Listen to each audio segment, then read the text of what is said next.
Então, saudações a todos. Estamos aqui para mais um encontro do Filosofia Cai na Vida. Hoje é o nosso 10º encontro. Já que estamos caminhando bem, né? Estamos indo devagar, aos pouquinhos nós estamos ganhando terreno, né, gente? Muito bem. Hoje nós vamos falar, dando sequência ao curso inicial, né, sobre os filósofos trágicos, nós vamos falar sobre o Anaxágoras de Clasômena. E a gente depois fecha esse ciclo dos filósofos trágicos, ou como a gente conhecia pela literatura mais comum, dos manuais, como chamados pré-socráticos. A gente encerra esse bloco, esse módulo, na próxima vez, né, nossa 11ª aula, com os filósofos Demócrito e Leucipo, que representam o pensamento chamado de materialista, né? Mas a gente vai então avançando para hoje com o nosso tema, que é o Anaxágoras de Clasômena. O Anaxágoras, ele vai ser um filósofo que vai ter um papel importantíssimo, não só pela continuidade que ele dá aos estudos anteriores. Ele conhecia profundamente todas as teses propostas pelos filósofos que lhe antecederam, né? Ele conhecia bem a proposta de Tales com relação à água, como o arquê. Ele conhecia muito bem a proposta de Anaxímenes, Anaximandro, com o ar. Ele conhecia todas as propostas filosóficas dos pré-socráticos, de Parmênides, de Heráclito. E ele vai acabar formulando um pensamento próprio, né? Ele é muito impactado principalmente pelo pensamento do Parmênides. Se vocês se recordam, o Parmênides trabalha com a questão de que há um ser por trás de tudo, né? Um ser que é finito, ele é circular, ele é verdadeiro, ele é totalmente perfeito, né? Imutável. Agora, esse ser que está por trás de tudo, ele está por trás de uma série de movimentos que o Heráclito disse que era, contrapondo ao Parmênides, o Heráclito disse que o ser era movimento. E o Parmênides vai dizer, não, o ser é estabilidade, o movimento é uma aparência. Essa que a gente trabalhou com vocês aqui, essa que é o cerne da questão que provocou o grande debate desses dois autores, desses dois monstros sagrados da história da filosofia. Talvez os pré-socráticos mais famosos, esses dois, e que inauguram toda uma sorte de discussões no campo da filosofia. O Anaxágoras, então, vai ser muito impactado pelo pensamento do Parmênides. Eu vou explicar para vocês por que daqui a pouco. Mas também do Empédocles, com a ideia da terra, da água, do fogo e do ar. E vocês vão ver comigo que esses dois autores vão ser base para a própria proposta do Anaxágoras, tá? Ele vai criar dois conceitos assim fundamentais na história da filosofia: o conceito de homeomerias, que eu vou explicar para vocês o que é, e o conceito do nous, que é uma inteligência criadora, né? A gente vai trabalhar isso com vocês, tá? E vamos começar então falando um pouquinho do pensamento então do Anaxágoras. Nasceu por volta de 500 a.C., como eu falei nos outros encontros, gente, não tem como a gente dizer com precisão o período que eles viveram. Então tudo que eu falar em termos de data, para qualquer um deles é aproximado. Então, viveu por volta de 500 a.C. e 428, 430 também a.C., tá? Ele, apesar de ter nascido em Clasômenas, ele vai viver 30 anos de sua vida em Atenas, né? E lá ele vai exatamente formular, lá vai ser o grande momento de divulgação da sua obra, né? Sua obra principal, se vocês recuperarem os vídeos anteriores, todos eles versam com um título muito parecido. Esse texto dele é sobre a natureza. Se vocês verificarem, os outros têm da natureza, ou às vezes até esse mesmo título, sobre a natureza, só que cada um você vai ver que ele vai dar um fundamento último, vai trabalhar uma arquê, né? E essa é uma questão que a gente tem verificado durante o processo aqui, tá? Esse livro, assim também como todos os outros que a gente comentou, ele chegou como fragmentos. Então a gente até tem bastante fragmentos do Anaxágoras, mas a gente não tem uma composição, não tem uma ideia geral de como o livro foi feito, porque chegaram só pequenas partes para a gente, né?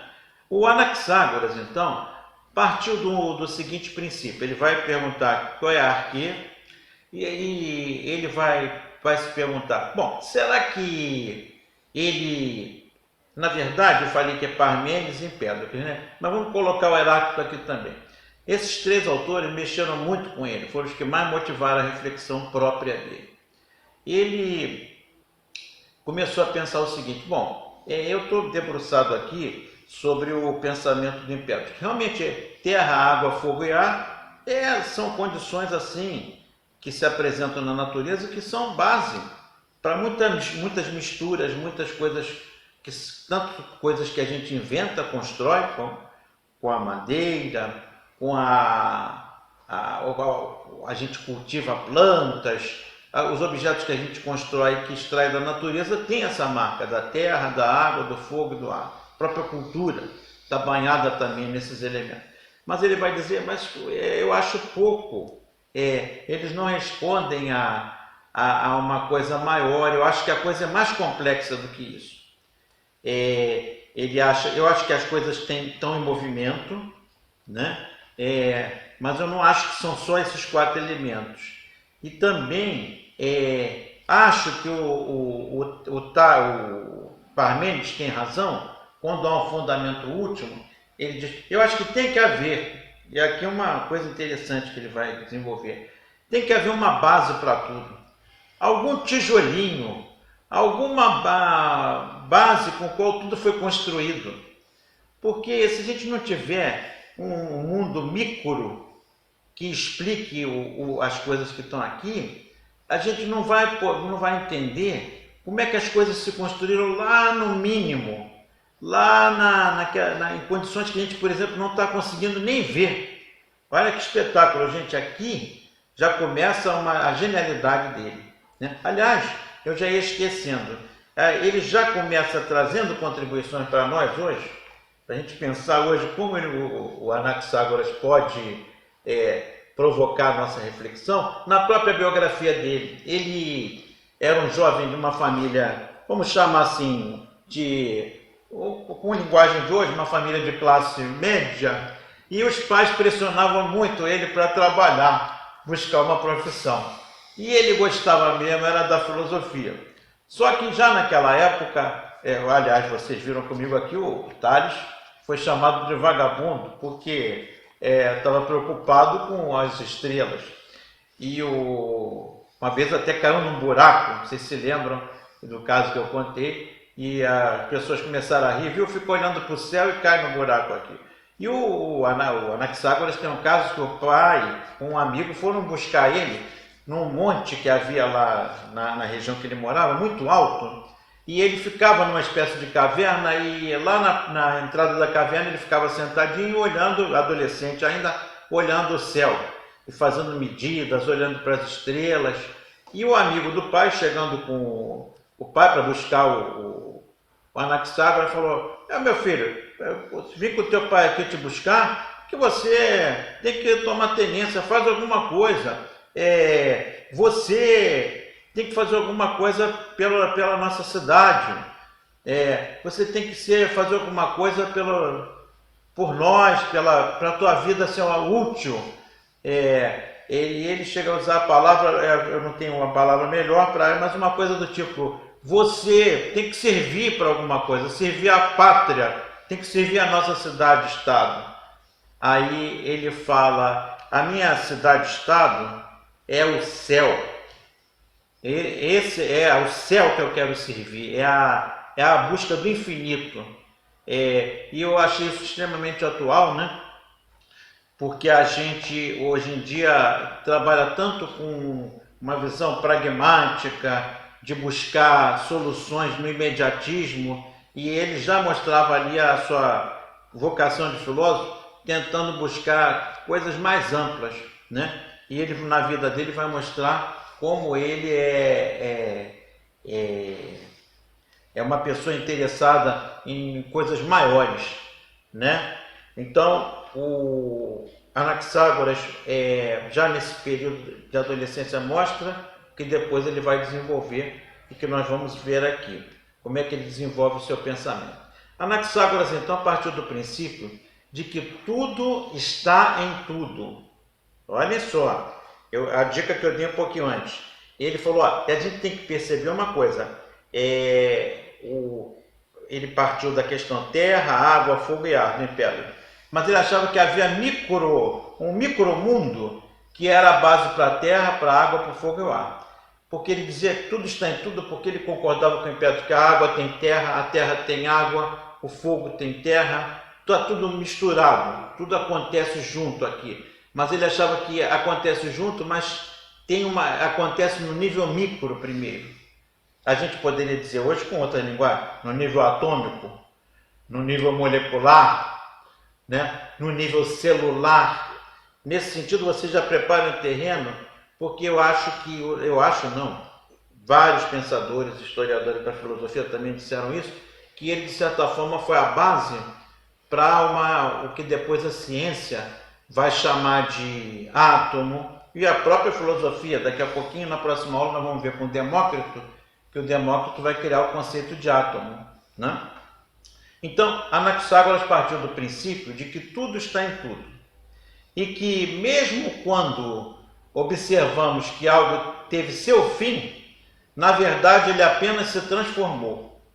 Então, já é primeira visão. Então, a gente pode dizer que o Anaxágoras olhou para isso tudo e disse, olha, a arquê é uma mistura de tudo que a gente está vendo, tudo aqui está, como a gente usa na linguagem, tudo aqui está junto e misturado, tá? E detalhe, as coisas estão tão misturadas que o nosso olhar não percebe que elas não são como a gente pensa que elas se apresentam. Por exemplo, uma coisa está viva, aí eu olhei, ela secou, está morta.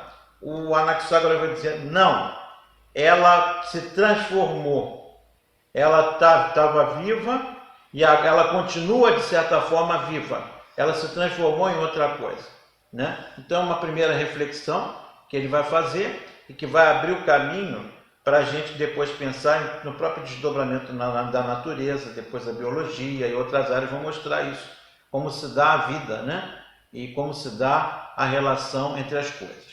Na verdade, as coisas sempre existem e elas se compõem ou decompõem.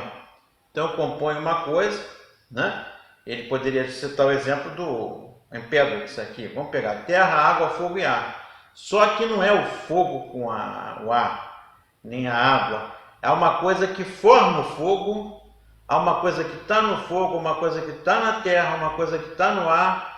E esses pontos, esses pontinhos, que ele vai chamar, daqui a pouquinho eu vou explicar, de homeomerias, essas homeomerias se encontram e formam um conjunto, um tecido, formam uma base, formam uma substância, tá? Então vocês devem estar percebendo como ele abriu um caminho incrível para depois as pessoas trabalharem teorias sobre o átomo, sobre a própria relação química entre as coisas, né? A relação bioquímica, tá? A relação celular. Então vocês estão percebendo que a preocupação dele é no nível molecular. Ele não usa esse termo, tá, gente? Mas ele está achando que tem alguma coisa que a gente não vê, que é a base para tudo que a gente vê, tá? Então, na verdade, as coisas sempre existem e existiram e compõem-se ou decompõem-se. E se nos apresentam como vivas ou mortas, mas elas não estão vivas ou mortas. na verdade, não é esse contraponto. Tudo está em vida, em certo sentido. E essa vida, quando de alguma forma passa a impressão para a gente que acabou, na verdade se transformou. Muito bem. Então, essa ideia do Anaxágoras de que tudo está vivo, e na verdade essas coisas vivas se compõem, se decompõem, né? Depois, no final do nosso encontro de hoje, eu vou trabalhar um texto que eu acho lindo, do filósofo Rubem Alves, que expressa essa ideia da mudança, da composição e da decomposição como algo natural e em movimento, tá bom? Mas lá na frente a gente vai ver. Bom, o Anaxágoras, então, a partir daí vocês devem estar percebendo que ele faz uma pequena crítica ao Empédocles, afirmando que terra, água, fogo e ar estão bem longe de explicar as inumeráveis qualidades que se manifestam através dos fenômenos. Para ele, há algo que antecede os elementos com que travamos contato.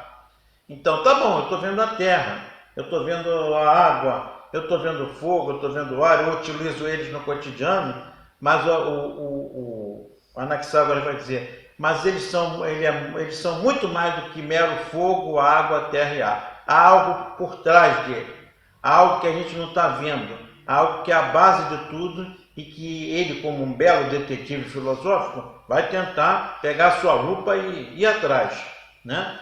Ele vai chamar no primeiro momento, olha que espetáculo, gente, o que é a intuição humana? Você sem nada, ele vai dizer, olha, eu acho que são sementes. O fogo tem sementes, a água tem sementes, a terra tem sementes, tudo tem semente, nós temos sementes. Essas sementes são as estruturas mínimas, os tijolinhos com os quais nós somos construídos. E olha que, gente, olha que espetáculo aqui, como é que ele intui até a questão da célula. Ele está misturando aqui uma série de coisas que depois vão ser, na base da intuição ele vai levantar coisas interessantes. Ele vai dizer, essas sementes são como, ele pega uma semente, veja uma semente de uma planta. Ela tem dentro de si todas as informações que vão depois aparecer na planta.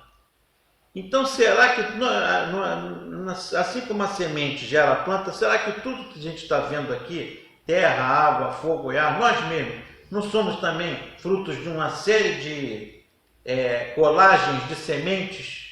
O filósofo Jostein Gaarda, que escreveu aquele livro famoso O Mundo de Sofia, ele diz que era como se o Anaxágoras tinha uma visão de que você tinha no micro uma espécie de cópia do macro, né? No micro você tinha toda a informação, é como se eu tivesse um reuberzinho pequeno em cada parte aqui do meu dedo, e esse reuberzinho pequeno, ele gerou isso que está aqui, entendeu? Que daqui a pouco vai mudar, mas a minha própria mudança é sinal de que outros reuberzinhos estão tomando o poder do reuberzinho atual. Então, gente, se isso aí não é célula, numa maneira bem tosca, a gente está de alguma forma sonegando, ou melhor, negando para a gente essa possibilidade de perceber que ele está colocando coisas aqui que, para a época, ele não tinha a menor condição de colocar e que depois foram, claro, com outra nomenclatura, com outro estudo, outro grau de estudo, você vai verificar que ele está, isso que ele colocou faz todo um sentido, né? Então trata-se de sementes, ou como o nome utilizado na época, espermata. Olha que interessante. Esses são os elementos dos quais derivam todas as coisas.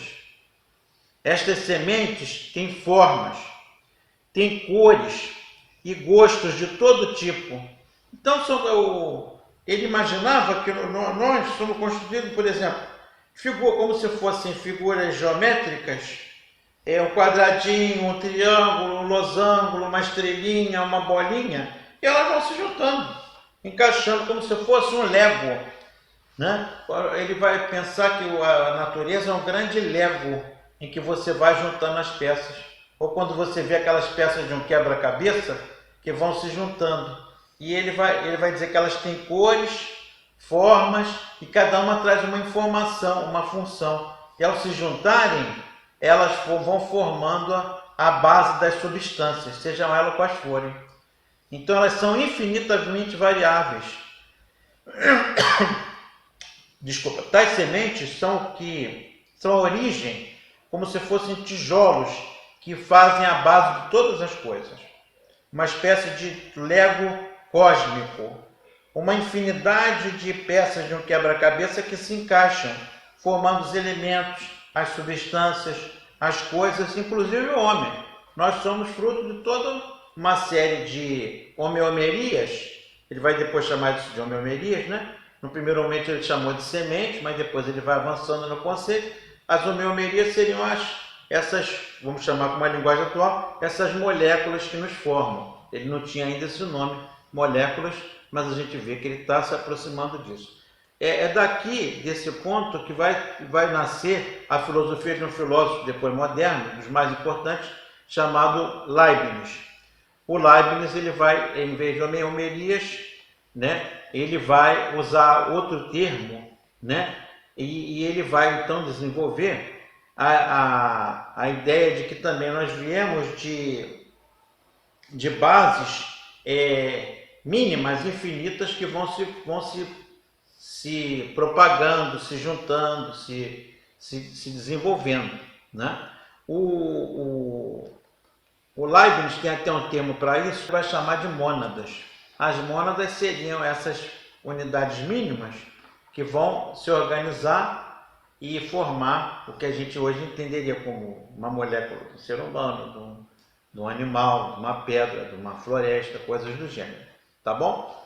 Outra influência que o Anaxágoras vai ter é um filósofo que eu até nem trabalhei com vocês, né? Eu, inclusive, deixei de propósito para trabalhar com ele, com vocês, porque ele traz uma contribuição que ela foi um portal para esse pensamento do Anaxágoras. É um filósofo chamado Melisso de Samos. Ele representa uma espécie de... Ele é um discípulo do Parmênides, mas ele é um discípulo que já faz uma crítica mais acentuada ao mestre. E o Melisso de Samos, viveu no século VI a.C., ele é uma espécie de esquerda do pensamento do Parmênides.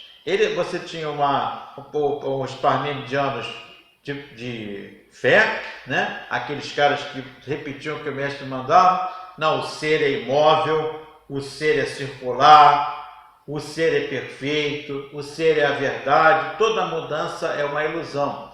O Melisso aceita tudo, mas ele tem uma coisa que ele não concorda. Ele acha, porque outra característica que o Parmênides vai trabalhar, é que, além dessas que eu citei, é que o ser é finito. Porque se ele não for finito, ele não é perfeito. Porque o infinito ele está solto, ele é livre, ele continua em expansão, então ele não confere certeza. Ele daria razão ao Heráclito. Então ele precisou trabalhar com a ideia de que o ser é finito.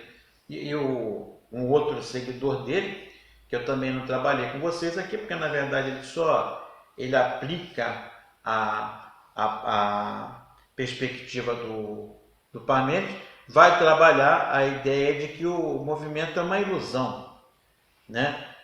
Confirmando tudo que o Parmênides falava. Lá já o Melisso não. O Melisso vai dizer, olha, o ser, concordo com tudo isso que o Parmênides falou, mas o ser é infinito, tá? E não há problema nenhum em que ele seja infinito, porque exatamente ele sendo infinito, isso permite que ele faça novos arranjos, ele se expanda, tá? E o Melisso tinha essa preocupação também com o micro. Então ele achava que o ser é infinito no macro e no micro. E é por aqui que vai entrar. O Melisso vai influenciar muito o nosso pensador Anaxágoras nesse sentido, né? De que o ser é infinito, E por ser infinito no macro e no micro, o Anaxágoras vai trabalhar muito a questão do micro, né? Das homeomerias. O ser infinito não esférico, segundo agora o Anaxágoras, vai dizer, não, seguindo o Melisso, ele é infinito e também não é esférico, ele não tem forma, porque ele não pode ser algo fixo, porque as coisas para se juntarem, as homeomerias, precisam ser diferentes, em cores, em forma, para que elas possam, ao se juntar, ao se misturar, formar toda a infinidade de riqueza que a gente tem aqui de cores, de cheiros, de gostos, né? E ele tinha essa preocupação, jogar tudo para um infinito também, se preocupou mais com o micro, né? Esse infinito no nível micro, mas esse infinito no nível micro explicava o macro também. Tais sementes não são somente infinitas em número, se tomadas em seu conjunto e também em qualidades. Quer dizer, elas não têm limite nenhum da grandeza quanto da pequenez, porque são múltiplas. Então, algumas são um pouco maiores, outras menores, elas têm as mais variadas cores e formatos para propiciar esse encontro, essa junção das coisas. E ele nomeou então essas sementes de homeomerias, que quer dizer partes semelhantes, quer dizer, as partes que se juntam para a construção de algo. Nos princípios estavam ministradas de forma caótica, no princípio, essas homeomerias se apresentavam de forma caótica. Mas em um determinado momento, apareceu uma inteligência que produziu uma ordem.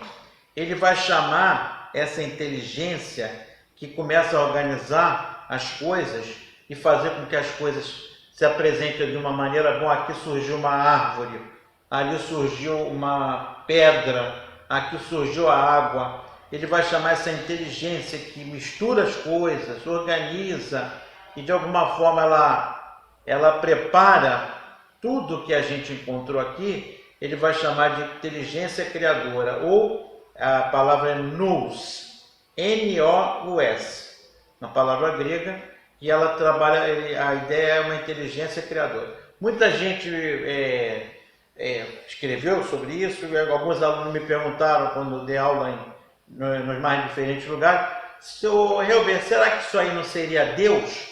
Olha, ele não usou a palavra Deus, os filósofos nesse momento não estavam usando a palavra Deus, mas se você parar para pensar, o Deus também não é uma inteligência criadora. Quando eu li a primeira vez esse texto do Anaxágoras, eu fiquei pensando, bom, tudo estava caótico, aí apareceu a inteligência criadora e deu uma ordem. Se você vai no Gênesis, embora o Gênesis não seja um livro de filosofia, ele é um livro de religião, ele é um livro que está muito mais preocupado em falar de imagens, né? Mitos, no bom sentido do mito. Não estou aqui dizendo que mito é mentira, não, pelo amor de Deus, gente. Para o filósofo, o mito não é mentira, o mito é um relato, você explica uma coisa através de um relato, né? Que você usa imagens, mas não tem nada a ver com verdade ou inverdade, ele é a maneira que você teve para dar conta daquele fenômeno. Se você vai na Bíblia, você vê que no princípio era o nada, e a partir daí Deus criou o mundo, né? Então, você pode fazer uma comparação, mas eu diria assim, a comparação que você fizer, faça com cuidado. Você pode falar, olha, de certa forma ele fez com a filosofia o que aparece já no Gênesis, só que num discurso mítico, religioso. Tudo bem, você pode falar assim. Mas mesmo na história da filosofia, muitos filósofos disseram, não, ele é como se ele estivesse falando de um primeiro ser que organizou tudo. Então, isso pode conferir de repente, se o Anaxágoras falou que esse nous organizou tudo que está à sua volta, você pode também dizer que é uma espécie de panteísmo, porque ele continua aqui presente e está, de certa forma, provocando as misturas, está provocando uma inteligência em tudo que está aqui. uma ordem, e nós estamos junto com ele. O Anaxágoras diz que está tudo junto, tudo misturado, né? As coisas se desenvolvem, depois elas fenecem. Ele está no meio da gente aqui, então ele está batendo, por exemplo, aqui com a ideia de substância do Spinoza, que a gente vai ver mais à frente. Então, isso é possível também, você fazer uma leitura que ele seria uma espécie de pré-teólogo. Poderia, você pode fazer, tá? Fiquem abertos, fiquem à vontade, façam as suas apostas. Bom, então, exatamente por essa inteligência, por isso que ele vai dizer que tudo está em tudo, ou ainda, em cada coisa, a parte de toda coisa. Quer dizer, tudo tem uma ordem, tudo está organizado por essa inteligência. Então, minha gente, uma frase dita pelo próprio Anaxágoras, que vai esclarecer um pouquinho isso. No grão de trigo prevalece determinada semente, mas nele está tudo, em particular o cabelo, a carne, o osso, etc. Efetivamente, como se poderia produzir cabelo daquilo que não é cabelo e carne daquilo que não é carne? Portanto, é por esse motivo que o pão, o grão comido e assimilado, torna-se cabelo, carne e tudo mais. Porque no pão existem as sementes de tudo. Aqui, gente, é uma coisa para a gente pensar. A pergunta dele foi a seguinte: como é que eu, um ser humano, todos nós aqui, ao comermos um pão, continuamos vivos, né? Continuamos com força para trabalhar, o nosso cabelo, se a gente pega uma criança, o cabelo está crescendo, quer dizer, o nosso organismo, às vezes com um pão, ou você poderia substituir uma maçã, uma banana, por que ela tem que gerou isso tudo? E aí ele vai dizer, se as homeomerias, a gente via uma base de que está presente ali a base da química, da relação dos átomos, da molécula, aqui você percebe claramente uma coisa que ele está provocando a gente, que é a seguinte: os alimentos também, de certa forma, os nutrientes, as vitaminas, ele não tinha esse termo, gente, os componentes químicos, olha aí, e bioquímicos dos alimentos entram no nosso corpo, estabelecem uma relação que produz o nascimento, o desenvolvimento dos nossos órgãos, o desenvolvimento da nossa saúde e da nossa permanência vivo. Então, se você reparar, as homeomerias, em cada parte do texto do Anaxágoras, mostram, por exemplo, a base molecular, uma base também nutricional, dos elementos químicos que compõem a nossa nutrição, e também o aspecto genético, porque quando ele diz que as homeomerias trazem uma bagagem, e que assim como a semente do milho vai dar o milho, nós também temos algo na gente que vai gerar o que a gente é, por isso eu sou diferente do meu irmão ou do meu vizinho, por isso que eu tenho um outro sexo. É claro que ele não tinha elementos ainda para falar em genética, mas se você verificar, ele está de alguma forma, como dizia um político brasileiro, costeando o alambrado. Ele está passando perto ali, está chegando perto, mas não tem elementos ainda para dizer o que acontece por trás do alambrado, né? Bom, então, a doutrina da inteligência cósmica para o Anaxágoras é que explica tudo isso. O grande orquestrador de tudo é o Nous. Para Anaxágoras, o movimento que faz nascer as coisas a partir da mistura caótica originária realiza-se por uma inteligência que ele vai chamar de Nous. É uma inteligência criadora e criativa. Ele vai dizer aqui, outra frase dele, hein? Todas as outras coisas têm parte de cada coisa, mas a inteligência é ilimitada, ela é independente, ela não se mistura com nada, ela não se mistura com coisa alguma, mas encontra-se apenas em si mesma. porque ela é absoluta, ela é pura, no certo sentido, mas ela é que provoca todo o movimento das outras coisas.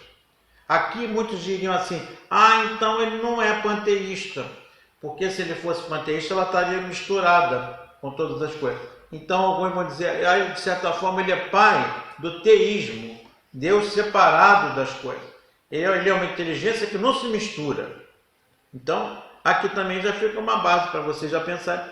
Já dei uma dica aqui o que é o teísmo e o que é o panteísmo. O teísmo é uma inteligência criadora, mas que ela não se mistura não. Ela organiza tudo, mete a mão na massa e põe as ordens. Agora, no panteísmo não. Ela está junto e misturado também com tudo, mas ela propõe uma evolução. Aquelas que a gente citou, de filósofos contemporâneos que beberam na fonte de filósofos que trabalharam com essa perspectiva anteriormente, que a gente viu, é a chamada evolução criadora, que está no Bergson, está no Teilhard de Chardin, que a gente viu aqui em outros momentos, tá? E em vários outros, né, autores. O Luz, então, é a inteligência cósmica, e ela é mais sutil e mais pura de todas as coisas. E ela possui pleno conhecimento de tudo e tem força imensa. E todas as coisas que têm vida, as maiores e as menores, são todas dominadas por essa inteligência, o Nous. Então, para finalizar, esses dois conceitos assim que são a base de todo o pensamento da Anaxágoras gira em torno desse conceito, do Nous, que organiza as homeomerias que vocês viram comigo. São, na linguagem de hoje, seria uma base, como chamar assim, de molecular, né? Uma base, seriam os tijolinhos, as peças do Lego que vão formar tudo que a gente vê aqui. Mas isso tudo só se forma por causa da presença criativa da inteligência que é o Nous. Eu peguei uma outra frasezinha dele para encerrar e vou depois fazer uma leitura do texto do Rubem Alves. Da originária mistura de todas as homeomerias, nasce o cosmo, mediante um movimento a elas impresso por uma inteligência que é a realidade mais final e mais pura e separada de todo o resto, e que justamente enquanto tal imprime o movimento às massas das homeomerias e a mistura de todas e faz elas se juntarem e fazem elas provocarem o nascimento de todas as outras coisas. Então acho que fica claro, né, com essa questão. Bom, eu agora vou ler o texto para vocês do Rubem Alves, mas queria mostrar por que eu faço essa ponte aqui com o Anaxágoras.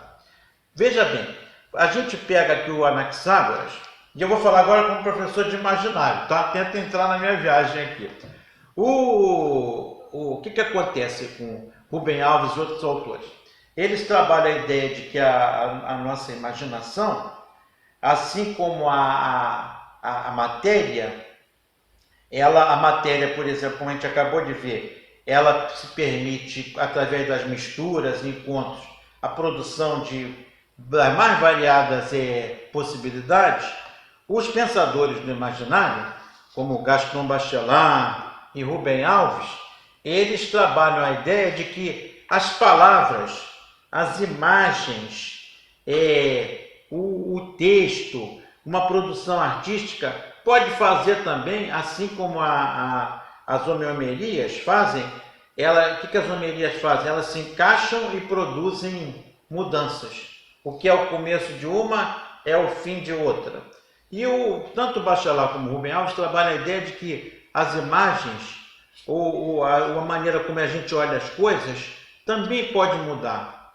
E vocês vão ver um exemplo que eu vou dar para vocês aqui, de um texto produzido pelo Rubem Alves, que ele começa falando de uma mudança material de um objeto, não, de uma substância, de um alimento, melhor dizendo, dos mais que todo mundo aqui já provou e gostou, principalmente na infância, mas isso não tem idade para quem gosta, é muito presente no cinema, por exemplo.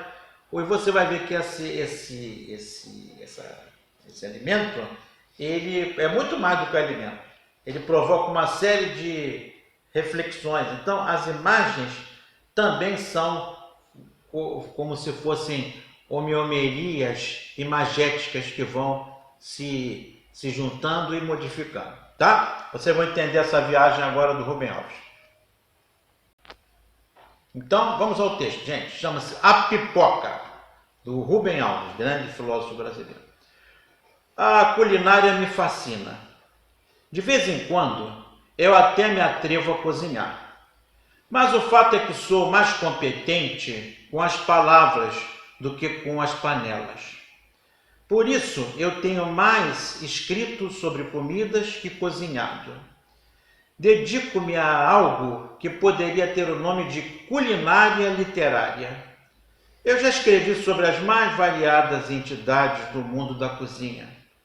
Eu escrevi sobre cebolas, sobre a hora pronobis, sobre picadinho de carne com tomate, feijão e arroz, sobre bacalhoada, suflês, sopas e churrascos. Eu cheguei mesmo a dedicar metade de um livro poético-filosófico a uma meditação sobre o filme A Festa de Babette, que é uma celebração da comida como ritual, um ritual de feitiçaria. Sabedor de minhas limitações e competências, nunca escrevi como chefe. Escrevi como filósofo, poeta, psicanalista e teólogo, porque a culinária estimula todas essas funções do pensamento. As comidas, para mim, são entidades oníricas, provocam a minha capacidade de sonhar. Eu nunca imaginei, entretanto, que chegaria um dia em que a pipoca iria me fazer sonhar, pois foi precisamente isso que aconteceu. A pipoca é um milho mirrado, grãos redondos e duros. Me pareceu uma simples molecagem, brincadeira deliciosa, sem dimensões metafísicas ou psicanalíticas. Entretanto, dias atrás, conversando com uma paciente, ela mencionou a pipoca, e algo inesperado na minha mente aconteceu. Minhas ideias começaram a estourar como a pipoca. Percebi que então a relação metafórica entre a pipoca e o ato de pensar. Um bom pensamento nasce como uma pipoca que estoura de forma inesperada e imprevisível. A pipoca se revelou a mim, como um extraordinário objeto poético. Poético porque ao pensar nelas, as pipocas, meu pensamento se pôs a dar estouros e pulos como aqueles das pipocas, dentro de uma panela. Lembrei-me do sentido religioso, inclusive, da pipoca. A pipoca tem sentido religioso? Tem. Para os cristãos, religiosos são o pão e o vinho, que simbolizam o corpo e o sangue de Cristo. A mistura de vida e alegria, porque a vida, só vida, sem alegria não é vida. Pão e vinho devem ser bebidos juntos. Vida e alegria devem existir juntas. Lembrei-me então de lição que aprendi com Mãe Estela, sábia poderosa do candomblé baiano. Ela me disse que a pipoca é a comida sagrada do candomblé. A pipoca é um milho mirrado, subdesenvolvido. Fosse eu agricultor, ignorante, e se no meio dos meus milhos graúdos aparecessem aquelas espigas nanicas, eu ficaria bravo e trataria de me livrar delas. Pois o fato é que, sob o ponto de vista de tamanho, os milhos da pipoca não podem competir com os milhos normais. Não sei como isso aconteceu, mas o fato é que houve alguém que teve a ideia de debulhar as espigas e colocá-las numa panela sob o fogo, esperando que assim os grãos amolecessem e pudessem ser comidos. Havendo fracassado a experiência com água, tentou a gordura. O que aconteceu ninguém jamais poderia ter imaginado. Repentinamente, gente, os grãos começaram a estourar. Saltavam da panela como uma enorme barulheira. Mas o extraordinário era o que acontecia com eles.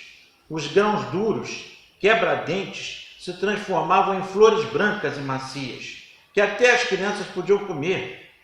O estouro das pipocas se transformou então de uma simples operação culinária em uma festa, uma brincadeira, uma molecagem, para o riso de todos, especialmente as crianças. É muito divertido ver o estouro das pipocas. E o que é que isso tem a ver com o candomblé? É que a transformação do milho duro em pipoca macia é o símbolo da grande transformação, porque devem passar os homens, para que eles venham a ser o que devem ser. O milho da pipoca não é o que deve ser. Ele deve ser aquilo que acontece depois do estouro. O milho da pipoca somos nós. Somos duros, quebra-dentes, impróprios para comer. Mas pelo poder do fogo, podemos repentinamente nos transformar em outra coisa, voltar a ser crianças. Mas a transformação só acontece pelo poder do fogo. Milho de pipoca que não passa pelo fogo continua a ser milho de pipoca para sempre. Assim acontece com a gente. As grandes transformações acontecem quando passamos pelo fogo. Quem não passa pelo fogo fica do mesmo jeito a vida inteira. São pessoas de uma mesmice e dureza assombrosa. Só que elas não percebem. Acham que o seu jeito de ser é o melhor jeito de ser. Mas de repente vem o fogo. O fogo é quando a vida nos lança numa situação que nunca imaginamos. Dor. Pode ser fogo de fora, perder um amor, perder um filho, ficar doente, perder o emprego, ficar pobre. Mas pode ser também fogo de dentro. Pânico, medo, ansiedade, depressão, sofrimentos cujas causas ignoramos. Há sempre o recurso aos remédios, apagar o fogo. Sem fogo, o sofrimento diminui. E com isso, a possibilidade da grande transformação.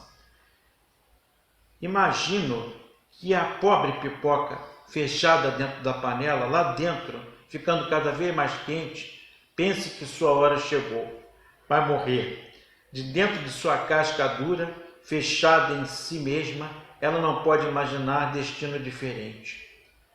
Não pode imaginar a transformação que está sendo preparada. A pipoca não imagina aquilo de que ela é capaz.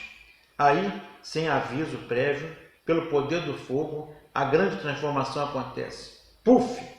E ela aparece como outra coisa, completamente diferente, que ela mesmo nunca havia sonhado.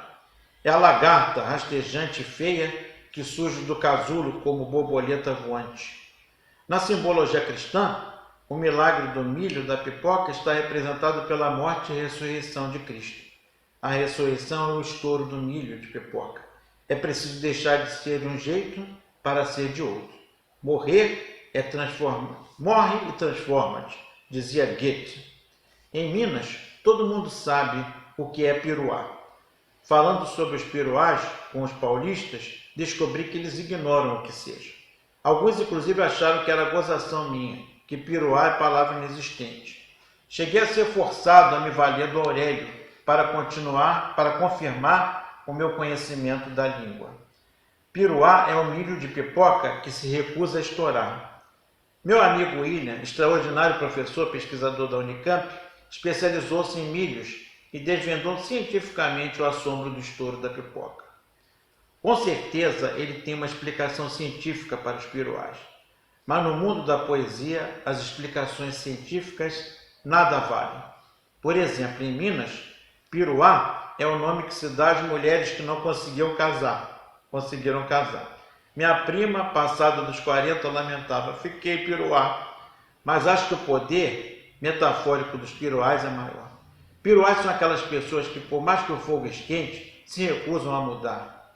Elas acham que não pode existir coisa mais maravilhosa do que o jeito de elas serem. Ignoram o dito de Jesus: quem preservar a sua vida, perdê-la-á. A sua presunção e o seu medo são a dura casca do milho que não estoura. O destino delas é triste. Vão ficar duras a vida inteira. Não vão se transformar na flor branca, macia. Não vão dar alegria para ninguém. Terminado o estouro alegre da pipoca, no fundo da panela ficam os piruás que não servem para nada. Seu destino é o lixo.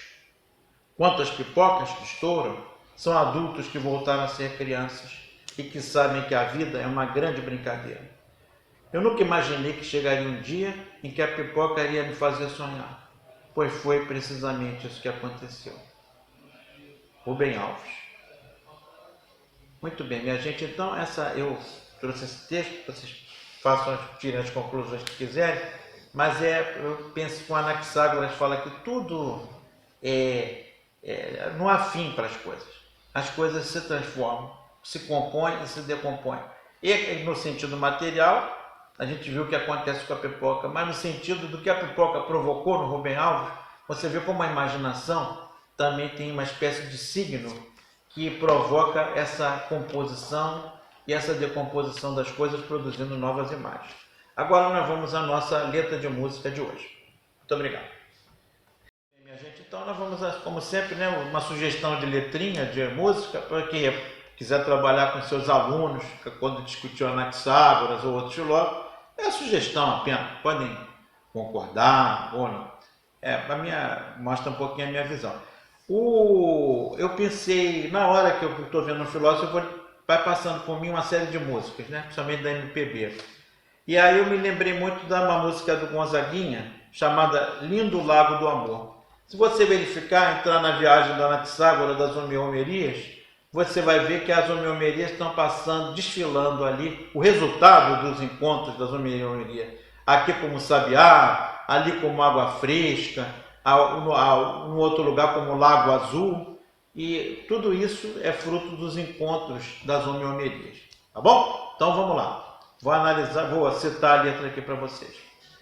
Um lindo lago do amor, Gonzaguinha. E bem te vi, o bem te vi. A sabiá sabia já. A lua só olhou para o sol. E a chuva abençoou. O vento diz, ele é feliz. A águia quis saber. Por quê? Por que será? O sapo entregou. Ele tomou um banho de água fresca no lindo lago do amor. Maravilhosamente clara a água no lindo lago do amor. E aí, esse é o trecho principal, né? Vou só repetir. E bem que viu, o bem te vi. A sabiá sabia já. A lua só olhou para o sol. A chuva abençoou. O vento diz, ele é feliz. A águia quis saber. Por quê? Por qual será? O sapo entregou. Ele tomou um banho de água fresca no lindo lago do amor. Maravilhosamente clara água no lindo lago do amor. Então, saudações em Anaxágoras para vocês. Muito obrigado, até a próxima.